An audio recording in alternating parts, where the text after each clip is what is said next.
Yes, Nel, go ahead.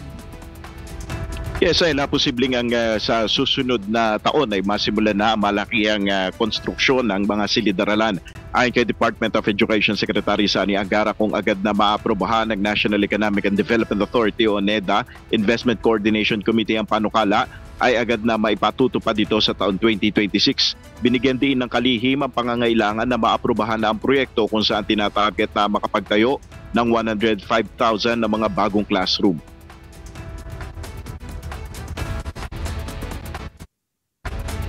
Proposal na PPP na 105,000 classrooms. Uutangin yon pero 10 years to pay yon. So yun ang proposal natin. Dumadaan na siya sa NEDA ICC. So may mga approvals yon, i-review nila yung proposal namin. Pero sa tingin namin, pag hindi natin ginawa yan, papag-iiwanan tayo. Kanina kasama ni Secretary Angara si Pangulong Ferdinand Marcos Jr. sa Epifanio de los Santos Elementary School sa Malate, Maynila.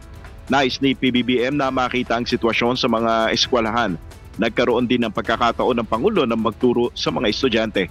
Tiniyak naman ni Pangulong Marcos na nakaalalay ang lahat ng mga ahensya ng pamahalaan sa pagsisimula ng klase ngayong araw. Partikular na ang pagbabantay sa presyo ng school supplies at seguridad sa mga eskwelahan. Yan muna ang ating update. Balik sa Wela. Maraming salamat, Nel Maribohok.